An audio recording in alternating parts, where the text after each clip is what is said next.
Hello, dear listener, and welcome to the latest episode of Extra Extra. It's all about whiskey, and it is almost always about whiskey. Sometimes we take a wee side street. Mm-hmm. I'm your host, Jason Johnston Yellen, he of many nicknames, the latest being Jason Three Names. And it's always my pleasure to say hello to Joshua Hatton, also he of developing nicknames. What's the current one, Joshua? Well, my Instagram handle it remains Whiskey Cherub because I really like that. I almost changed it to the Whiskey Whippet, but you know, that wasn't so pleasing on the eyes. And then I said, you know what? Let me try the Whiskey Racing Snake, and then I got a call, and I never went back to it. So I remain Whiskey Cherub. But let me tell you this. I didn't like the way that started, but I'm glad it ended on Racing Snake. So that was that could have gone to a much worse place. But let me tell you this. I'm going to tell our listeners this. I am open to other nicknames. So if anybody has a nickname they want to give me, be nice. Questions at onenationunderwhiskey.com, and that's whiskey without an E. So he's Joshua Hatton. I'm Jason Johnston Yellen. Each episode, one of us brings a often whiskey-themed news story to the attention of the other. We read it through the first half of the episode, we riff on it through the second half of the episode, and we attempt to get out of here in a tight 30 to 35 minutes. Recently, we've been doing very, very well with that. We have been. Yeah, I hope we'll do well with this one. I've brought a story. Am I ready to start talking about the story? Am I okay? I was about to set it up, but you continue to run with this. So I brought a story to our attention. This is one that's made a bit of news, and you know, it's one of these stories that if you're into whiskey and your family members know you're into whiskey, invariably they've heard this story and they've said to you, "I know you're into whiskey. What do you think about this?" Right? And it's one of these stories that from an outsider's perspective, you say, "Oh, that's cool. That's interesting. That could be helpful." But I kind of view this as a very negative story. So I'm going to read it to you, and then in the second half, because like you said, we bring this article in and then we riff on it in the second half.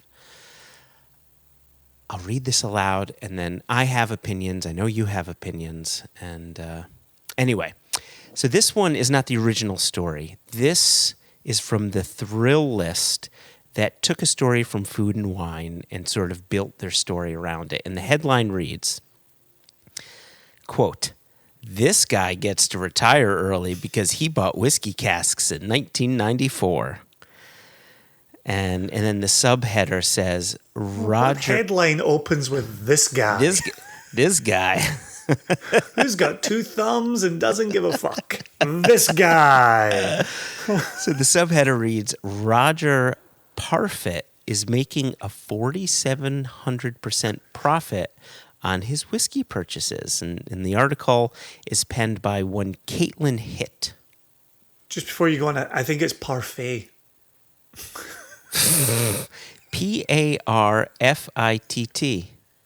Yeah, I was making a parfait joke. It's okay. Continue. Well, it was par for the course.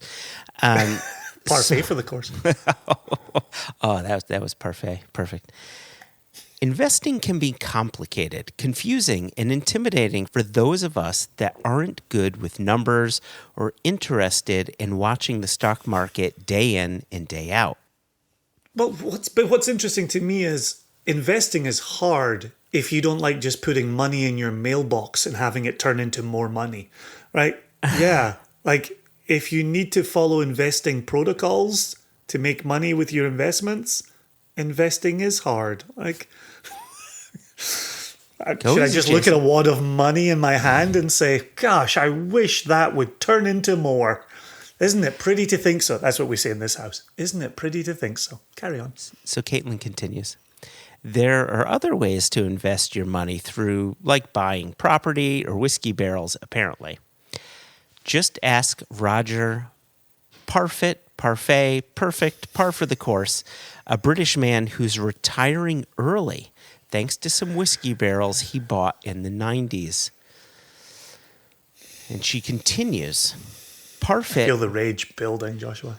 I'm mostly feeling rage because we're about to talk about Scotch whiskey, and the author continues to spell whiskey with an E, which is not the correct way to spell whiskey when you're talking about Scotch whiskey, basically whiskey around the world, other than Irish whiskey and some American whiskeys. But that is for another day, Jason. I'm going to continue. Parfit bought a cask of Macallan single malt Scotch whiskey in 1994 for £3,200, or the equivalent of $4,359. He then bought a second cask, this time of Tobermory, for £1,500, or the equivalent of $2,043. All this according to the Telegraph. If I can interject for just a second, what's intrigued me through the short lifespan of this story, is it's never been made clear where he purchased them. Does Thrillist fill in a gap on this? Well, you haven't let me get to... I'm setting it up. I don't know. Setting it up. But I would say he likely bought them from the distilleries. These are just fans, consumers, and Macallan did have a cask purchase program. They currently have a cask purchase program now, but it's only for upper tier clients, if you will, and you are put on a waiting list because they only sell a few per year. That's a thing. So this Caitlin continues. While he bought the booze hoping it would appreciate in value over time, he figured that if it didn't, he'd just get to drink them. Solid strategy. And I agree, that is a solid strategy. It is. I bought it on a hunch at the time, he told the British newspaper. I remember thinking, if it didn't appreciate in value, the worst that can happen is that you would have to get it out of the warehouse, bottle it, and drink it. It always had that fallback for me. You could drown your sorrows if it didn't work out financially. Which, hashtag drink responsibly, Mr. Parfait. It continues. The barrels you could have it with a vanilla flavored dessert. Yeah, go on. The barrels did, however, increase in value. So much that Parfit is preparing for early retirement. Parfit recently sold both casks for £225,000, or the equivalent of $313,000. $313 and $200, really. That is a 4,700% return in his investment, according to Food and Wine. You don't need to be a math whiz to know that that is a good deal. And that's true. That is a very good deal. Even better, Food and Wine reports that according to Her Majesty's Revenue and Customs, which we lovingly call the HMRC, which is the UK tax authority, the casks are a, quote, wasting asset because over time, water and alcohol evaporate. Because of this designation, Parfit doesn't even have to pay taxes on the profits from the sales of his two casks. Also true. Thanks to his smart investment, Parfit is hanging up his hat as a bank manager at only 59 years old. Naturally, he's got big plans for his 3-year early retirement. Parfit will be doing a few responsible things with his money, like paying off his mortgage, but he'll also have a little fun. He and his family are currently planning to take a trip to Florida together. He's far from done investing, too. Parfit plans to get back into the booze game, buying a cask of whiskey for each of his two. See, I'm looking at your face now, and this is where it's happening, Jason. He's going to buy a cask of whiskey each for his two kids in the hopes that they'll have as much luck as he did, he told Luxurious Magazine. And then Caitlin gave a tip of the hat to Food and Wine, and that's where it ends. That's the story, Jason. It ends much later than I wish it had ended. Which is another way of saying I wish it had ended much sooner. Because I heard a lot of words that I didn't feel the need to hear. Yeah. I know we're going to riff on it in the second half, but it's so striking to me that this isn't just... Remember Joe the plumber from here in the United States a few election cycles ago? Oh, I remember that. Right, this isn't just Joe the plumber lucking into a lottery ticket that allows him to retire from plumbing in his 30s, right? This is a 59-year-old bank manager who, by the sounds of the article here, was planning to retire at 62, right? That's a dude that is so buttoned up for retirement that this guy taking early retirement, it's not quite like other folk taking early retirement. And I do feel, and why I'm glad we include it in this episode, it reminds me of the last episode where we covered that piece from the BBC about Forsyths making distilling equipment for a company in Inner Mongolia, right? There's so much to lead the witness that he's not... Is he taking early retirement? Yes, he is. Is it 20 years early? No. It's a few years. He's going to pay a mortgage and take a trip to Florida. Yeah. But if somebody wants to get excited about a 4,700% ROI, return on investment, boy, does this article get them licking their chops. It does, but this article and the other ones like it come from a place outside the industry, so it's not telling a full story. It's a wonderful feel-good story, and I'm incredibly happy for this guy. But there's so much more about this that you and I need to discuss in the second half. So let's take a quick pause here, gather our breath, gather our thoughts, and we'll be right back.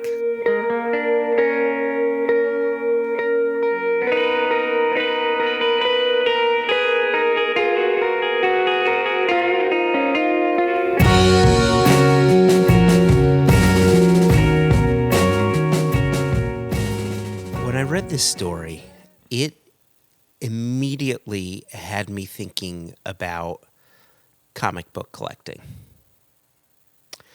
And I'll use a wonderful example, right?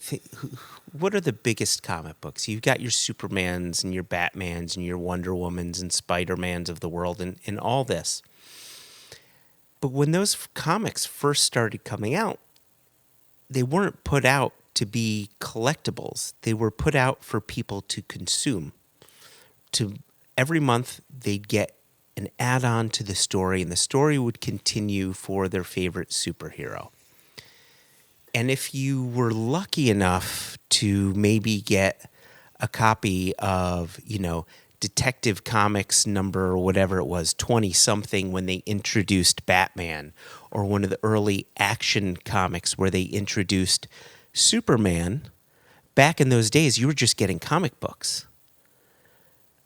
But you unwittingly, if you kept them in good condition, set yourself up for a really good investment.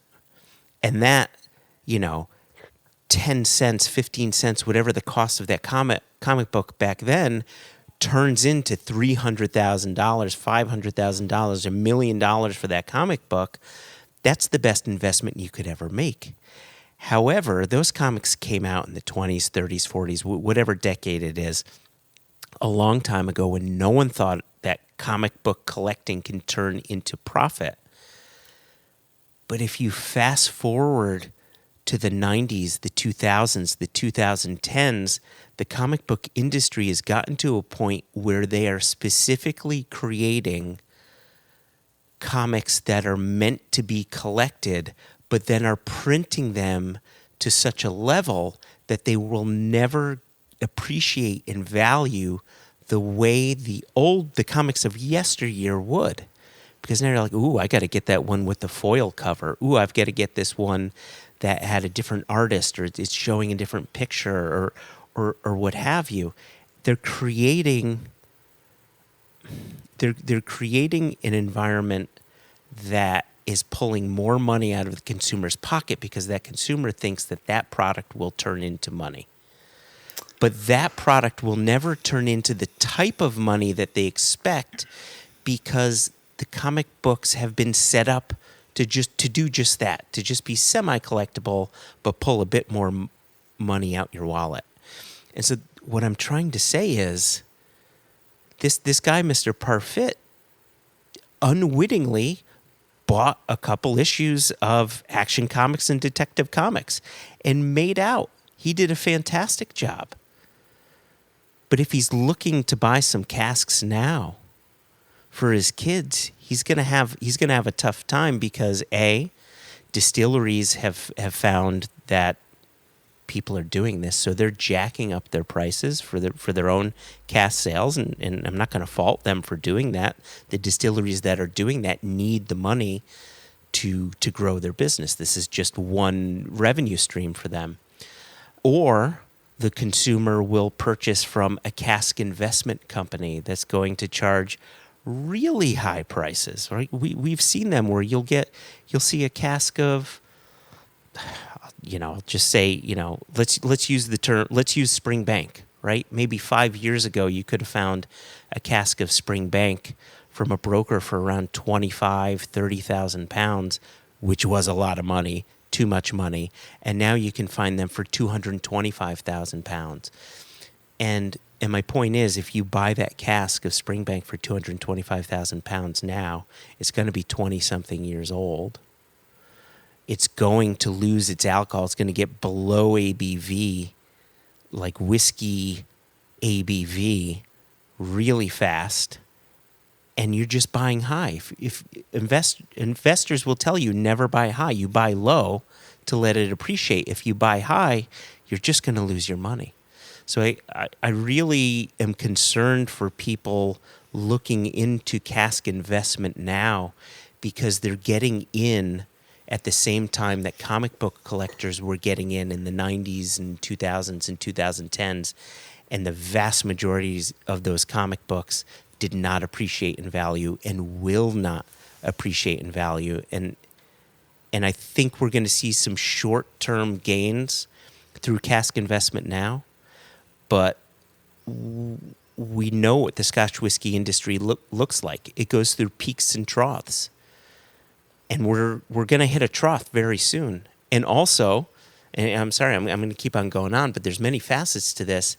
There's a difference between investing in bottles where you know that particular bottle of whiskey and people can score it high or score it low. And if it's a score high, if it's a bottle that's scored high, that can appreciate in value. But with a cask, its quality is going to go up and down depending on the years because, right, maturation is not linear. So right now it could taste amazing. 10 years from now it could be terrible.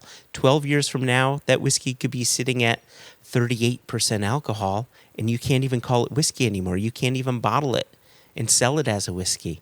You couldn't sell it as a cask of whiskey. No one would be interested in it. So the idea of investing in casks, I think, is very dangerous, first and foremost, and then secondarily, people getting into it now, I think they're setting themselves up for failure. I really do. But I think you raised some key points there where we're talking about you're buying at the peak of the market. Yes. Right? But also look at that story where it says he did this back in the 90s. He did this 30 years ago, right? And I sometimes worry that those who would invest in casks right now are looking at the 12-month turnaround, the 24-month turnaround. And I worry that that's the type of move that shorts the industry, right? This dude buying a couple of casks 30 years ago and simply sitting on them isn't creating a ripple across the entire industry. Groups of people seeing a 4,700% return on this 30-year investment, now getting involved in practices, buying at the peak, not giving it long enough to mature, and then selling out, that's going to cause a very large ripple, potential wave, potential tsunami on a corner of the industry. That's what's deeply concerning for me.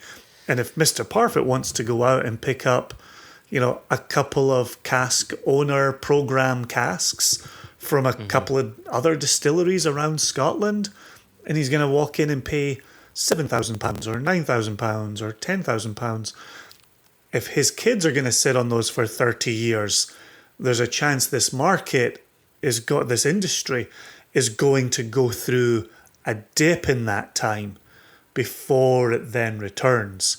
And he was just buying at the time when our industry was coming out of the 80s, starting to regain its legs in the 90s, stronger in the early 2000s, then very strong from 2010 to 2020, and now strong in 2021, pandemic living. What's it going to look like for the kids with their casks in 2030, 2040, 2050?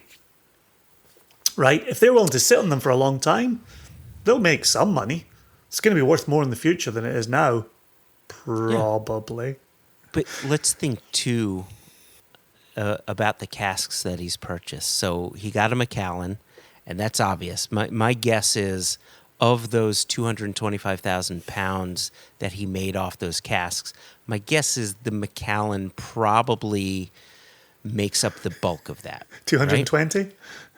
Right? Maybe 220. But think about Macallan in 1991. Macallan in 1991 wasn't the Macallan of 2021. I mean, heck, it wasn't even until the 80s where single malt brands were really coming into their own as a sustainable, continuous product. Of course, you had the Glenlivets and the Glenfiddichs of the world starting a bit earlier than that. But he's buying at a time where Johnny Walker, J&B, Chivas Regal, all of these were still king.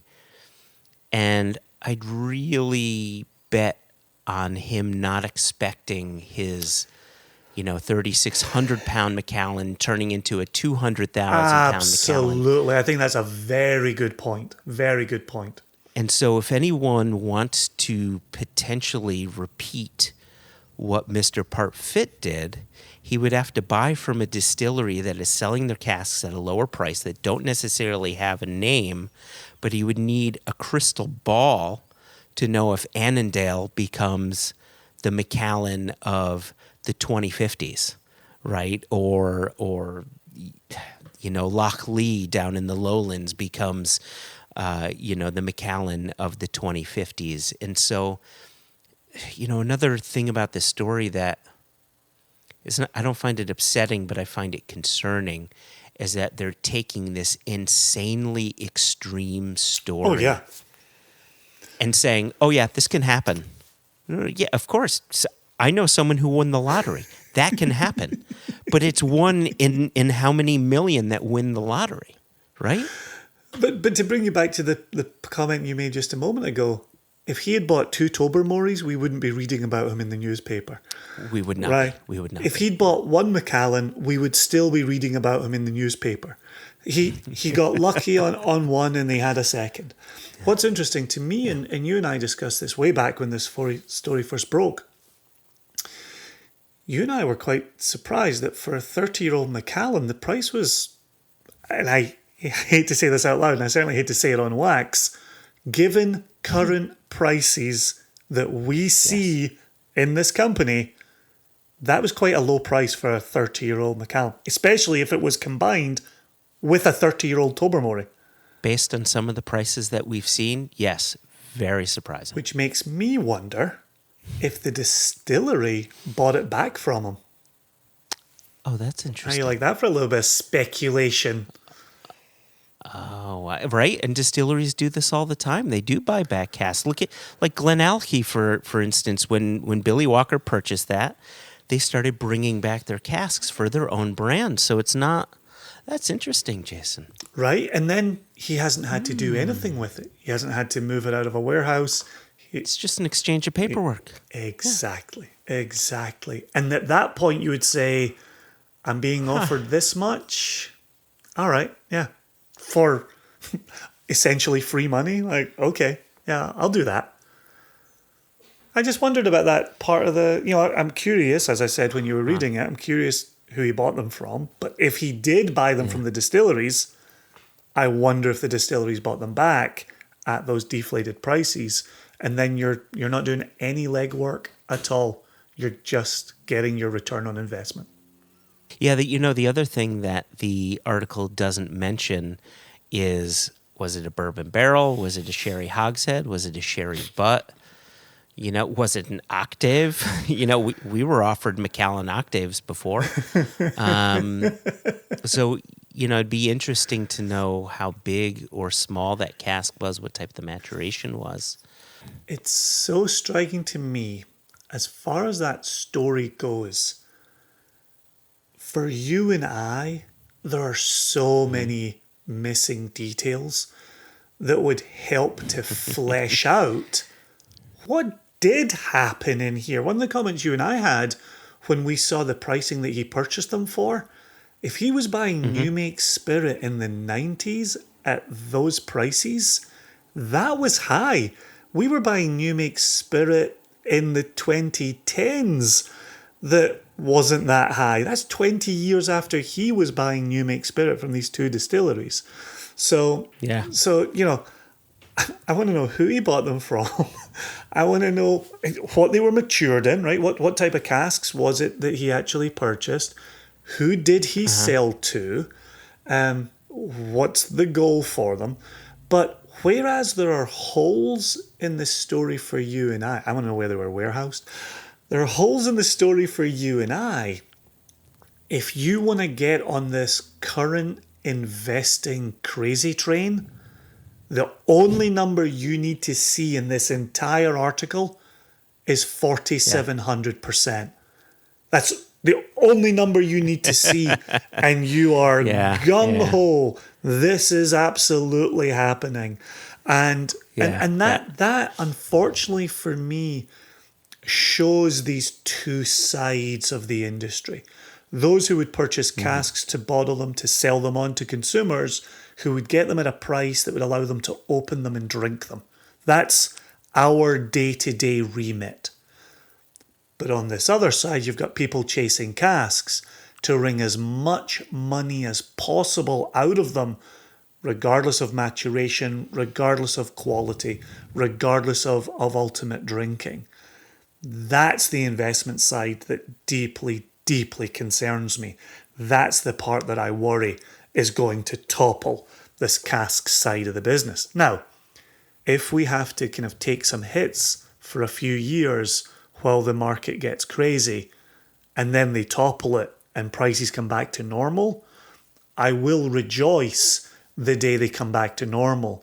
But it's going to be an incredibly difficult period of time until that happens. Yes, and I'll feel bad for all of the people who will be suffering through that toppling. That's my concern, is that people are going to get into this with the idea that, all right, I put 100,000 pounds into this. I want to get 500,000 pounds back, or whatever the number is, only to find out they bought when it was high, and they're gonna lose out, and that is going to happen more and more. History has shown it. History repeats itself. You can simply look back at 200 years of history and just say, oh, here it comes. But this is a new wrinkle that I think is just going to make that trough that much harder for a good number of people. Well, and as you were talking about comic books earlier, and I was thinking about baseball cards and what that looked like in the 90s, but I remember speaking to Bill McIntosh when he was starting up Scotch Whisky Auctions in Glasgow, and he was talking about Bell's decanters, and people were putting their retirements into Bell's decanters, and they were the beanie babies of the whisky industry, right? People bought them en masse thinking this will be my retirement, and they amounted to nothing. Absolutely Nothing. But there's always somebody willing to sell you a Beanie Baby. There's always somebody willing to sell you a Bell's decanter. And right now, people are lining up to sell you a cask of whiskey that's going to get you some ridiculous return on investment.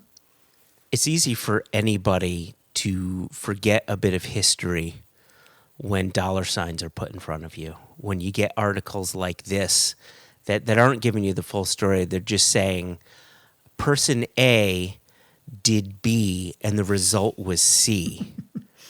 Right? No, the story's much bigger than that. You've actually got 23 other letters in the alphabet that play a role in this story, and you're just highlighting the bit that's bringing in the clicks and is a feel-good story. And I can't fault them for wanting to write a feel-good story because, man, does the news of the world suck. So that was nice to read that this guy made out and he can retire early and he can go to Disney with his family. And I'm really happy for him. But for every Mr. Parfit out there, there's going to be dozens, if not hundreds more that are going to lose their shirts the more people invest in this. It just... You know what they say, Jason? It is what it is. It is what it will be. It's tough. It's tough to watch it happen in real time, though. Be very careful out there, dear listeners. Be very careful. And as my parents always said to me, if something seems too good to be true, there's a chance it is. With that said, with that bit of sage advice, if you'd like to reach out to us, please use the well-established email address questions@onenationunderwhiskey.com. And unlike this article from today, there is no E in whiskey, so do not stick one in there. Until next time, I remain Jason Johnston Yellen. He remains Joshua Hatton. I do. And you remain our dear listeners. Cheers to you all. Catch you later. Bye. Cheers, everybody.